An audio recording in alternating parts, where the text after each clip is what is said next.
네, 계속해서 전자화폐 시스템, 이 시스템은 기술적인 부분의 어떤 시스템 체계를 얘기하는 거고요.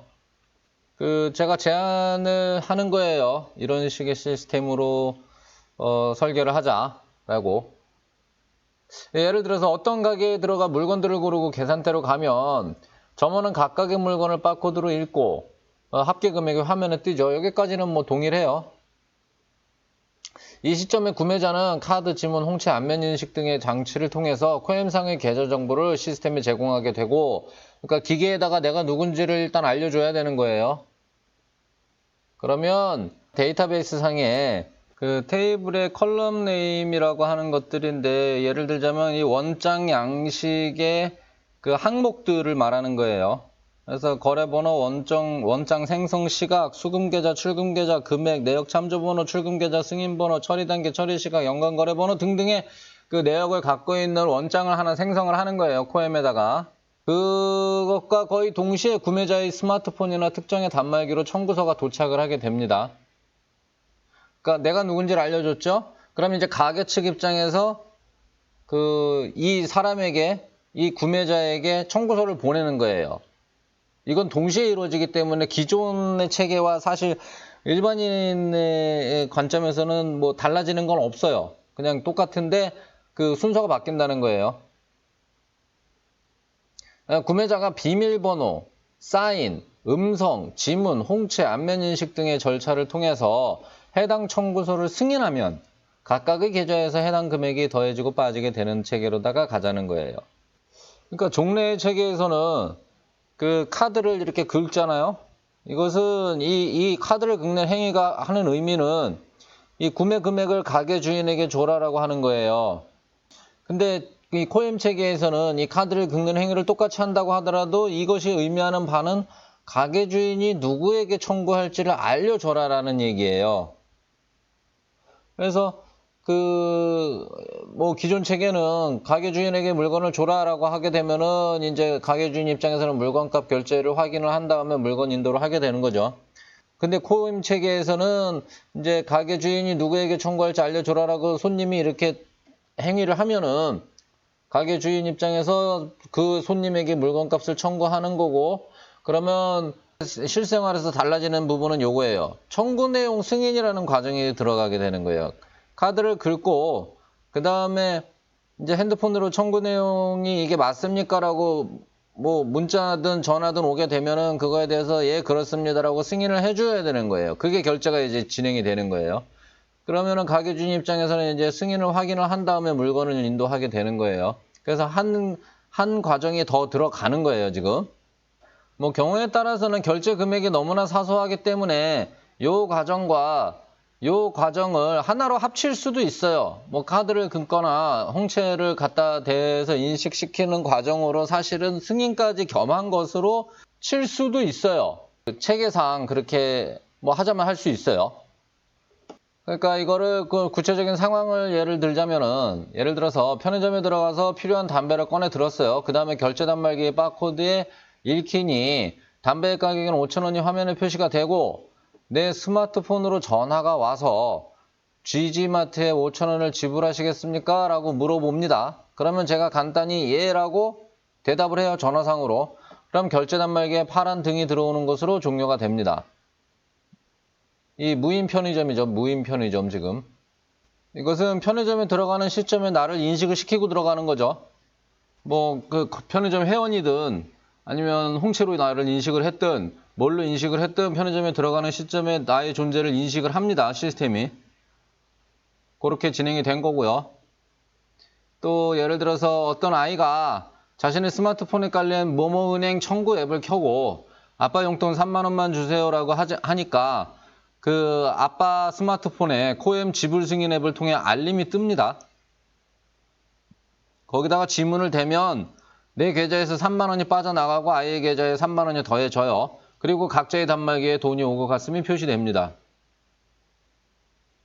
그러니까 가게에서만 이런 돈을 주고받는 행위가 일어나는 게 아니라 부모 자식 간에도 이제 돈을 주고받아야 될 거 아니에요? 그 돈을 청구하는 방법은 여러 가지 이제 청구하는 그 뱅킹 앱이 여러 기관에서 제공하는 뱅킹 앱이 있어요. 그걸 통해서 청구를 하는 거예요. 근데 여하간 승인 과정은 코엠을 통해서 날라오게 되는 거예요. 뱅킹을 통해서 날라오는 게 아니라. 지금 뱅킹은 저희가 신한은행 앱을 쓴다 그러면 신한은행 내에서 뭐 승인이건 뭐건 보안이건 뭐건 그런 과정이 일련의 과정이 다 신한은행 내에서 이루어지는 거죠. 근데 코엠 체제 하에서는 그런 게 아니에요. 이제 뭐 청구니 뭐니 이런 어떤 사이드적인 부분들은 다른 앱을 통해서 진행이 되지만 핵심 부분, 실제로 돈을 보내도 되는가에 대해서 그 승인 여부는 코엠에다가 그 앱이 물어보게 되고 코엠이 답변을 주게 되면은 앱을 통해서 그 전달만 해주는 거예요. 그 실제로 트랜잭션이 일어났음을 전달만 해주는 거예요.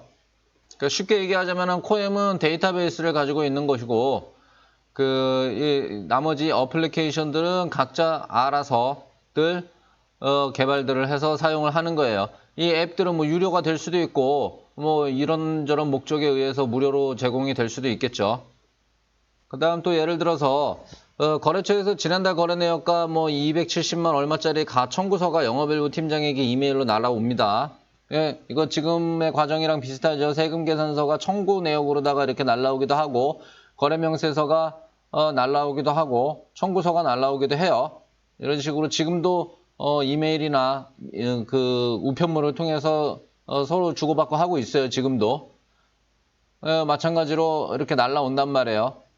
그러면은 그 내역을 확인하고 승인 버튼을 클릭을 하면은 영업 1부 1팀장이 승인을 하면은 회계부서의 팀장이 아침에 출근해서 회계관리 프로그램을 통해서 코엠에 접속을 해보니 부서별 승인별 계정별로 청구서 목록이 쫙 나오는 거예요. 그래서 영업 1부 팀장이 승인한 270 얼마짜리 청구서가 있구나. 자, 그러면은 여기에다가 그 회계팀장이 전자서명을 통해서 최종 지불을 승인을 하는 걸로 어떤 회사의 결제 체계가 이렇게 이루어지게 되는 거예요.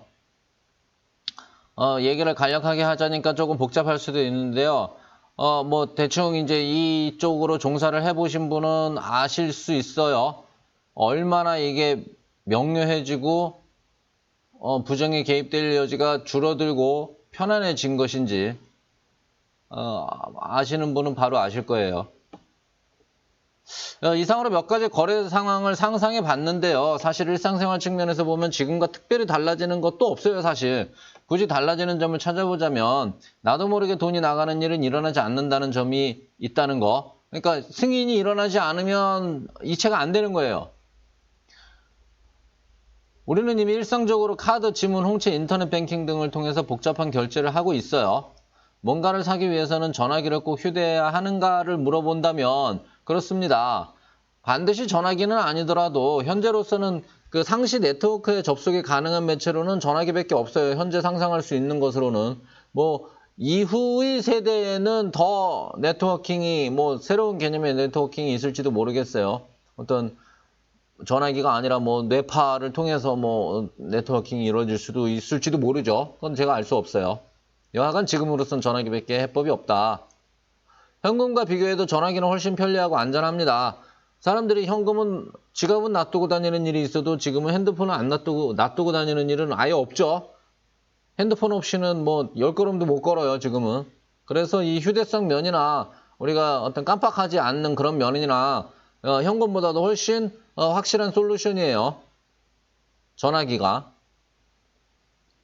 전화를 받지 못할 정도의 상태라면 이미 현금도 만질 수 없는 상황일 것이다. 그래서 무슨 현금보다 더 불편해진다거나 이런 점은 사실상 상상하기 어려워요. 전화기뿐만 아니라 어떤 공용 단말기도 상상을 해볼 수 있어요. 거래 승인을 하는데. 담배를 사고서 내 전화기로 연락이 오는 게 아니라 내 얼굴을 인식한 편의점 단말기에 핀코드를 넣는 것으로 최종 거래 승인이 완료되는 것도 가능은 할 거예요. 근데 뭐 굳이 그럴 필요가 있나 싶어요. 전화기가 있는데. 특별히 지금 이 단계에서 걱정하지 않아도 방법은 무궁무진합니다. 결제 시스템은 민간에서 개발하더라도 거래 승인 프로세스는 코엠이 직접 합니다. 이는 간단한 절차이지만 제3자에게 맡기려면 너무도 많은 보안 이슈가 발생할 수밖에 없기 때문에 국가의 어떤 기관망으로서 코엠이 거래 승인 프로세스를 담당을 해요. 중요하면서도 간단한 만큼 코엠이 직접 출금 계좌의 승인 여부를 물어보는 것이 제도적으로 가장 좋습니다. 어플리케이션을 통해 가지고서는 어떤 거래를 한다고 하더라도, 돈을 주고받고 한다고 하더라도 최종 한 번에 어떤 진짜로 지불하시는 거 맞습니까? 이 금액을 이 사람에게 지불하는 거 맞습니까? 물어보는 거는 코엠이 직접 하는 것이 가장 확실하다고 생각이 들어요. 그리고 이 부분은 어떤 보안적인 부분을 좀 더 뭐 강화하고, 그 다음에 어떤 국가 차원에서의 진행이기 때문에 조금 더 신뢰할 수 있게끔 체계를 조금 더 엄밀하게 좀 더 갖추고, 대신 엄밀한 체계를 갖추는 반면 이 코엠이 담당하는 부분은 최대한 심플한 부분만을 담당하도록 해서 어떤 균형을 맞추려고 해요. 승인 방법에 관해서는 별도의 사업자가 참여하도록 하는 것이 옳다. 현재로서는 음성, 얼굴, 지문, 홍채, 정맥, 사인, 비밀번호, 공인인증서 등등의 방법이 있고, 앞으로 민간 사업자들에 의해 더욱 편하고 안전한 방법들이 속속 개발될 것이다. 그러니까 코엠은 본인이 관리를 해요. 음성이든 얼굴이든 지문이든 홍채든 정맥이든 사인이든 식별 방법에 대해서 뭐 오픈되어서 이 각각의 솔루션들을 받아들여요. 받아들이되 개발은 민간들이 하되 코엠은 적극적으로 이것들을 받아들여요. 그래서 사용자 입장에서는 어떠한 형태의 승인 방법을 취하든 자유롭게 취할 수 있도록 어떤 그런 식의 개념도 생각을 해볼 수 있어요. 특정 회사, 가령 뭐 주식회사 SS 시큐리티라는 곳에서 음성으로 개인을 식별할 수 있는 승인 솔루션을 개발을 했다라고 이제 시중에서 선전을 해대요. 이 솔루션을 내 솔루션으로 쓰겠다라고 생각하는 사람들한테 이 방법을 파는 거예요. 그러면 이제 코엠 입장에서는 SS 시큐리티의 음성 인식 솔루션을 홍길동 씨는 쓰기로 했다라는 정보를 가지고 있으면 이 책임을, 보안 책임을 코엠은 안 가져가도 되죠. 이 개인의 선택인 거예요. 내는 이 음성 솔루션을 가지고서는 지불을 하기로 했으니 내가 이 음성 솔루션을 통해서 OK 사인을 내면 지불을 해주도록 해라 라고 코엠에다가 그렇게 인지를 시켜 놓는 방법이 있어요. 그러면 코엠은 어떤 그 책임에서 벗어나는 거죠. 보안 책임에 대해서는. 마찬가지로 나머지 방법도 마찬가지죠. 그러니까 지금 같으면은 가령 은행이 어떤 개인을 식별하기 위해서 인증 체계를 공인인증서를 통해서 인증을 하기로 했습니다라고 은행이 결정해서 사람들이 이걸 따르도록 한 거죠. 근데 지금은 반대로 사람들이 나는 이 공인인증서라는 체계가 나는 신뢰가 가기 때문에 이거를 통해서 나는 지불을 하겠다라고 거꾸로 은행에다 알려주는 격이 되는 거예요. 코엠에다 그렇게 알려주는 거예요. 나는 공인인증서를 통해서 승인을 할 테니 내가 이 공인인증서 솔루션 회사를 통해서 OK 사인을 내면은 승인을 한 것으로 인정하고 돈을 내줘라 라고 하는 거예요. 그렇게 되면은 이 방법들은 무궁무진해질 거예요.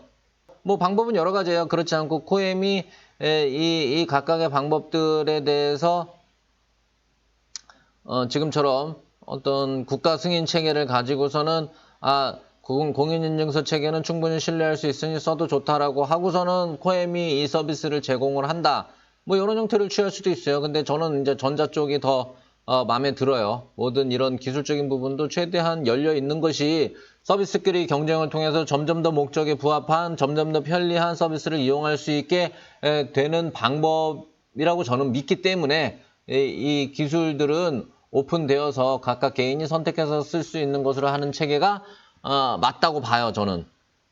각각의 승인 솔루션 제공업자들은 코엠을 통해 서비스를 제공하며 사용자는 코엠을 통해 승인 방법을 선택할 수 있다라고 했지만 좀 전에 말씀드렸듯이 사용자가 코엠을 통해 방법을 선택하는 것이 아니라 방법을 선택한 다음에 코엠이 알려주는 것도 가능해요. 그래서 이 결제 요청자와 그러니까 구매자죠. 그 다음 승인 솔루션 제공자, 이건 솔루션 개발업체고, 거래 승인 확인 요청자, 이것은 코엠이고, 거래 승인 확인자, 이거는 판매자고요. 이 각각의 이해관계가 서로 겹치지 않는 각각이라서 부정이 개입할 여지가 별로 없어요. 이 이해관계가 이게 겹치게 되면 부정이 생길 수 있거든요. 근데 뭐 구체적인 예에 대해서는 조금 뭐 개별 건건에 대해서 한번 생각해 보는 걸로, 뭐 답글이나 이런 걸로 다 생각해 보는 걸로 하고요. 하여튼 이렇습니다. 그만큼 관리 측면에서도 간단하고 비용이 들지 않게 됩니다. 이 말을 꺼내는 이유는 안타깝게도 현재의 많은 결제 및 금융체계는 그 복잡성에도 불구하고 부정이 개입할 여지가 매우 많기 때문이에요. 그런 빈틈을 엄격한 관리로 막고는 있지만 수없이 많은 사고가 지금도 생기고 있어요. 예를 들자면 현재로서 카드 결제 대행사의 어떤 담당자가 자신에게 모인 수없이 많은 카드 정보를 가지고 특정 가맹점과 결탁해 임의의 거래를 일으키고 돈을 빼돌리는 것도 가능해요. 현재로선 가능해요. 실제로 어떤 카드 전표만 모아서 그 카드 가맹점을 모으는 영업을 하시는 분이 카드 전표를 쭉 모아가지고 거기에 카드 정보가 쫙 나오죠. 카드 번호랑 그거랑. 이걸 가지고선 결제를 수도 없이 일으킨 다음에 그 돈을 가로챘던 적이 있었다고 그래요. 그런 사고가 있었대요. 근데 몇 조 단위로다가 일어나는 어떤 규모의 거래에서 기껏해야 그 사람이 일으킨 부정은 몇억 원에 지나지 않기 때문에 그냥 크게 이슈화되지 않고 넘어갔을 뿐이지 얼마든지 그런 것들이 현재는 빈틈이 많다라는 얘기예요. 근데 그 코엠 체계에서 제가 제시한 체계로서는 그런 틈이 일단은 막아진 상태인 거예요. 이런 식의 개념들이. 또한 은행의 담당자가 특정인의 계좌에서 돈을 빼내 자신의 계좌로 이체시키는 것도 얼마든지 지금 가능해요.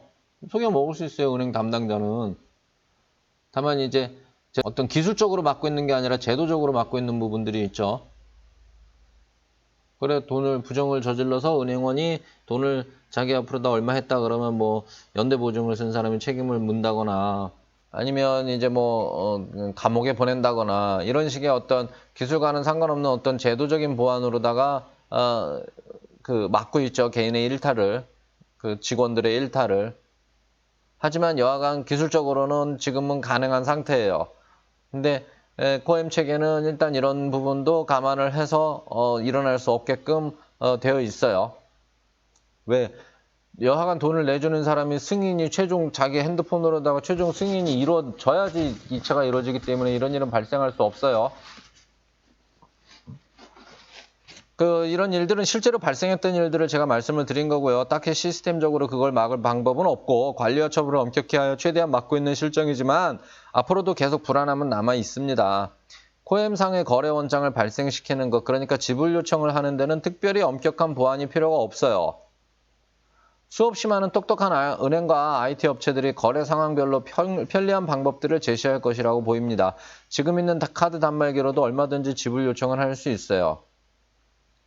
누군가 불법으로 수집한 계좌 정보들을 가지고 예를 들어서 어떤 IT 업체가 안면인식 지불 요청 앱을 개발해서 지나다니는 사람들의 얼굴을 찍고 다니면서 데이터를 수집해서 그들에게 무작위로 스팸 메일처럼 청구서를 드리면 허점을 상상은 해볼 수 있었어요. 누군가 실수로 승인을 해주기를 바라면서 말이에요. 그러니까 스팸 메일처럼 쫙 뿌려대는 거예요.